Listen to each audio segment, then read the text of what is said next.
Well, now it's Aintree on a bitterly cold afternoon for the 1993 Martel Grand National. The start, due off at 3:50, was delayed because of a demonstration by so-called animal rights protesters. Then the race was almost ready to get underway. And this looks as though it could be a go. Dr. Price taking a turn. That's Royal Speedmaster, number 40. Just those two. Currently holding up the start. It looks as though Keith Brown is pretty well ready to dispatch him now.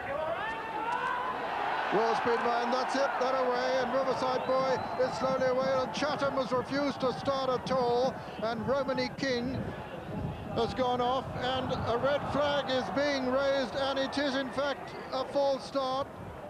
The National, for the first time ever, was going to start again.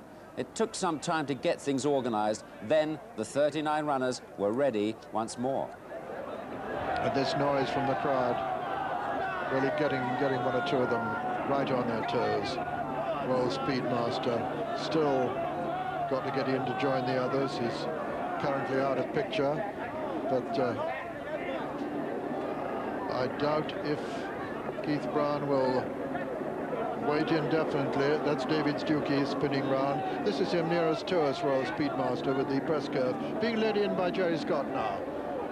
And for a moment it looked as though Keith Brown had him. And they're away. Oh, this time it... And once again the tape, they're snagged on the tape, and it's a recall. It's a recall. It was caught round Richard Dunwoody's neck. The tape won't be gone long. They've been recalled, but the majority don't realize that it is a recall. They're going down to jump the first. They're going to.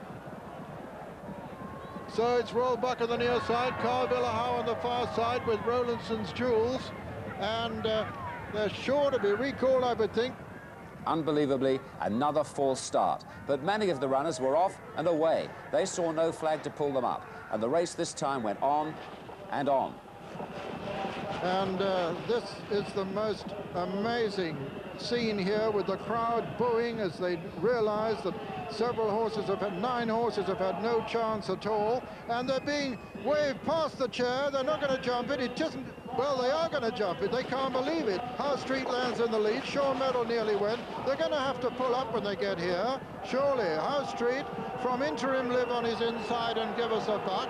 Then Carl Villahow, and boos from the crowd as they jump the water. Right up there is S&S. And they're being told not to go out in the country, but they can't believe it. They're going on. Well, that was one circuit, and 1 or 2 horses did stop there. But the majority carried on, and in the end, we saw the completion of a race.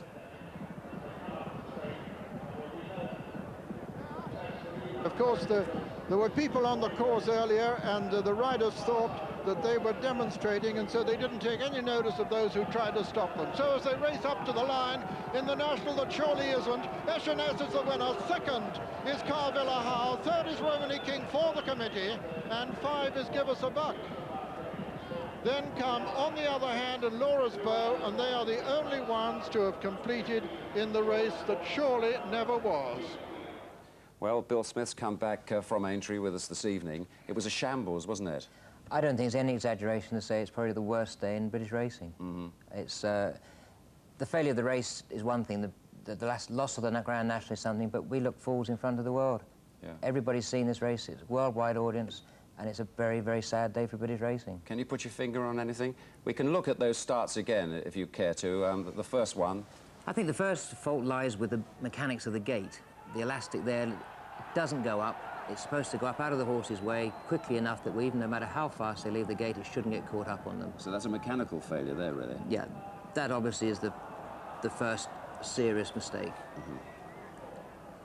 You can see here, the reason they stopped the first time is a man with a flag who is the recall man. He's just there now, and all the jockeys first time round saw him perfectly well. Second time, it happens again. The elastic on his tape looked like it had one bungee jump too many. It doesn't go anywhere. You can goes hear round Dunwoody's neck. starter shouting false start. It's wrapped round Richard Dunwoody's neck now. He's very, very lucky. You can almost see he gets dragged off the back because the other horses are treading on the tape as it's flowing out behind. But look, 30, the boys didn't know. And there's the recall flag man just getting under the rail, but no flag this time. I think, in fairness to him, you can see there on Richard Dunwoody, this was, the jockey had the tape wrapped around his neck. I mean, it nearly went through. That's a muffler they wear underneath their colours. It shows how damaging it can be there, Bill. Yeah. Why do you think there was no flag second time around? Well, a couple of things. One, I think that when Keith Brown started the first time, he waved his flag, the actual flag uncurled. It fluttered. And you could see. Yeah. Second time up, he seemed to have a slightly tighter hold of it. Whether the recall man didn't see it at that time, but he must have seen the tape wrapped around Richard Dunwoody as well. I mean, it was somewhere along the lines a very serious breakdown in communications. But in fairness, the communication system that they have at the moment is very, very old, as old as the National itself. Mm-hmm. Why was the tape like that? Aintree doesn't get used that much, only once a year, or it's been used in November this time. That start... And no other race starts from there? No other race starts from there. I mean, it must have been tested. They can't just have it, you know, no, somebody must have tested it. But you see it was hanging down there like a real old piece of worn-out elastic.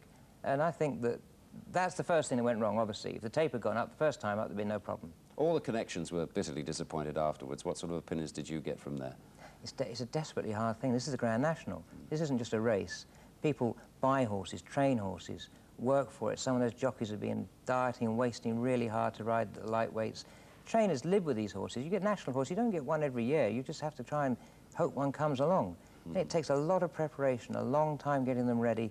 This is the only day, this is the only national, only one a year. And it's heartbreaking for those people, absolutely terrible. John White, of course, has won a national, but he hasn't won a national. John White will go home tonight. I mean, he'd be a very sick man, thinking he's won it. In fairness, though, 9 horses stayed at the start, he might have finished 10th. Yes. So that's an if, buts and only, you know, whether you fall over in the national that's for real or fall over in the national that's not for real.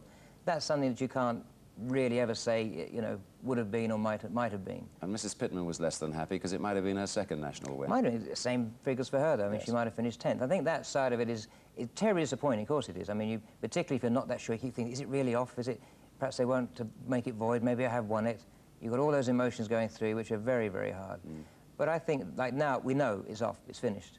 And it just, those national horses won't get another chance. There was an element of doubt when I spoke to the clerk of the course at the end of the programme earlier today. There seemed to be some slight possibility that they might restage the Grand National at another time this year, have another Grand National in 1993.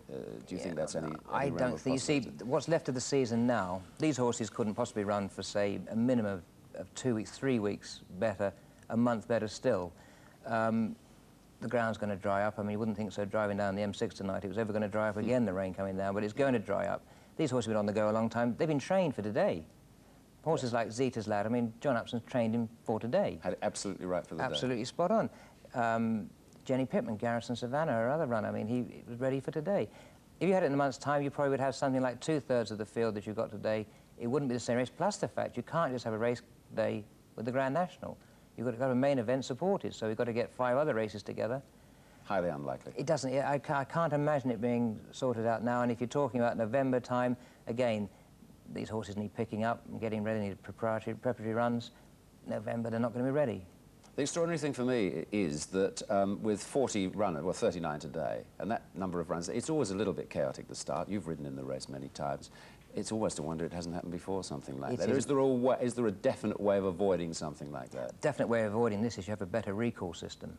It can't be the end of the world. It'd be easy to have some kind of gantry put up, say, by the Melling Road, that the starter himself can press a button and lights. You know, we're in the age of technology, aren't we? We don't surely have to rely on somebody waving a flag. Haven't we? You know, it can't be that much of expense on the day to have some kind of a system set up where you have a light that flash and say, jockeys, stop, go back. I mean, most jockeys can read.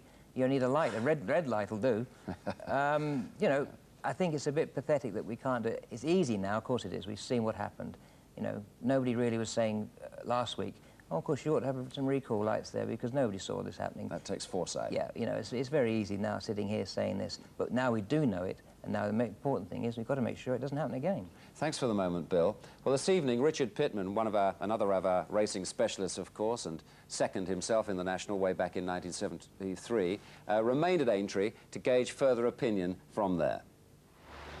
as the rain and the dusk falls here on Aintree on what has been a truly dark day for racing. There have been many meetings from those who were involved in the proceedings to find out exactly what went wrong with the non-event of the 1993 Grand National. The Football Echo has got its headline out quickly, and they've got it about right. It was truly chaos. But let's see what we can take from the ashes. And to do that, I spoke to the Jockey Club's spokesman, David Pike. I think it's a great tragedy that the Grand National, which I suppose is the foremost sporting spectacle in the world, has not been able to be run today. It has not been seen around the world, which we hoped it would be.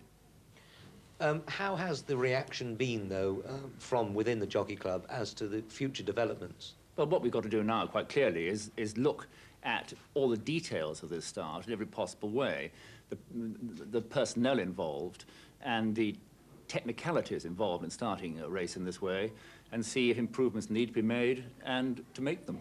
At least it isn't a tragedy. We've lost a very, very important event for this year, perhaps. We are looking in to the possibilities with the BBC, the Jockey Club, and our sponsors Martel about the possibilities of restaging the race. I think those possibilities are very low, but we feel we must look at all the options. On the subject of the inquiry, there was a local inquiry into the race, and it has been referred to Portman Square. Too early to be laying blame in any doors, but how soon do you think it will all be resolved? Well, the stewards, local stewards here have had a very, very full and comprehensive inquiry, and their findings and their recommendations will go to the stewards at the Jockey Club, who will look at it very shortly. What do you think is very shortly? I mean, I think it's a matter of probably of fixing dates, really more than anything else. I mean, I think that the evidence is fairly clear-cut. I don't believe that many more investigations will have to take place. David, do you have any advice to people who are looking to get their money back? Well, the only advice that we can give or ask is for a little bit of calm and common sense, Richard. Obviously, there's about 10 million betting slips to have to be processed. Now, obviously enough, it's going to be a busy weekend. Ordinarily, most of those slips will be losers, and there's only a small percentage come to collect. We're expecting on Monday mass floods of people knocking the doors down saying, I want my money back. And if we can ask that doesn't happen, everybody will receive their money back. But if we can have a little bit of common sense, they can collect on Tuesday or Wednesday. We're not going to have any high street chaos then. Bill, final postscript to an unhappy afternoon in sport? Well, if you don't make mistakes, you don't learn. But racing's made a very expensive mistake today, and hopefully we'll learn from it. There was a hint there that it might go on later in the year. Sure, every effort would be made to fit it in if it's possible, but at the moment I doubt that it could actually be orchestrated to really get it, yeah. It just wouldn't work, I don't think. It'd be lovely if it could, but I doubt it. Bill Smith, thank you very much indeed.